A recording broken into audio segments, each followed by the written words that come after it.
சிறகடி காசை அடுத்த வர எபிசோடில் பார்த்திங்க அப்படின்னா எப்படியோ வந்து கிறிஷை வந்து முத்துவும் மீனாவும் மீட்டுட்டாங்க. மீட்டு பார்த்திங்க அப்படின்னா இப்போ கிறிஷ் வந்து மீனாவோட அம்மா வீட்டில் தான் இருக்கான்.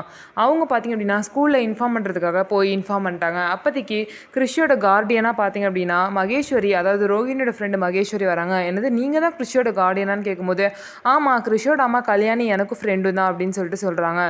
சரி அப்படின்னு சொல்லிட்டு அவங்க அம்மா வர சொல்லுங்கள், இல்லைனா வந்து நாங்கள் கிறிஷை வந்து அனுப்ப மாட்டோம் அப்படிங்கிறாங்க. நீங்கள் ஒழுங்காக நாளைக்கு கூட்டிகிட்டு வந்துருங்க, அவங்க அம்மாவுக்கு தெரிஞ்சால் திட்டுவாங்க, அவங்க அம்மா வந்து உங்ககிட்டலாம் அனுப்பக்கூடாதுன்னு சொல்லியிருக்காங்க, அவங்களுக்கு தெரிஞ்சால் ரொம்ப கோவப்படுவாங்க, அதனால் கிறிஷை நாளைக்கு கூட்டிகிட்டு வந்து இங்கே விட்டுருங்க, நான் வந்து கூட்டிகிட்டு போய்க்கிறேன்னு சொல்லிட்டு மகேஸ்வரி கிளம்பிட்டாங்க.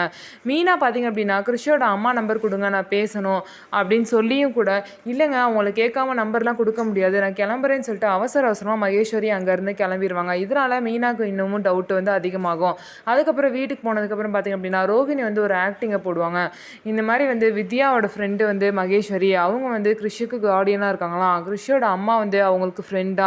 அது மட்டும் இல்லாமல் எனக்கு வித்யா வந்து கால் பண்ணி இந்த மாதிரி சொல்லியிருக்கா, இந்த மாதிரி முத்துவி மீனாவையும் கிறிஷ் விஷயத்தில் தலையிட வேணாம் அப்படின்னு சொல்லிட்டு மகேஸ்வரி சொன்னாலாம், இதை வந்து என்கிட்ட சொல்ல சொன்னாங்க அப்படின்னு சொல்லிட்டு வீட்டில் வந்து ஒரு ஆக்டிங்கை போடுறாங்க. இந்த ஆக்டிங்கை எல்லாருமே நம்பிடுறாங்க. ஸோ ரோஹினி பார்த்திங்க அப்படின்னா என்னென்னலாம் சொல்லணும் அப்படின்னு நினைக்கிறாங்களோ அது எல்லாமே வித்யா சொன்ன மாதிரி வீட்டில் சொல்கிறாங்க. இனிமேல் முத்து மீனாவை ரோஹினி விஷயத்தில் தலையிட வேணாம்னு அவங்க சொன்னாங்கன்னு சொல்கிறாங்க.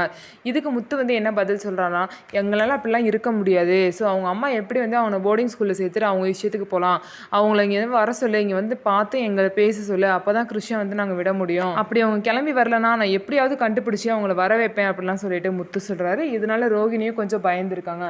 ஸோ என்ன ஆக போகுது, கிறிஷோட நிலைமை என்ன ஆக போகுது, கிறிஷை எப்படி ரோஹினி மீட்பாங்களா இல்லையா அப்படிங்கிறத நம்ம வெயிட் பண்ணி பார்க்கலாம். ஸோ நம்ம வீடியோ உங்களுக்கு பிடிச்சிருந்தா நம்ம வீடியோவை லைக் பண்ணிக்கோங்க, மறக்காமல் நம்மளோட சேனலில் சப்ஸ்கிரைப் அண்ட் ஹைப் பண்ணிவிட்டு பாருங்கள்.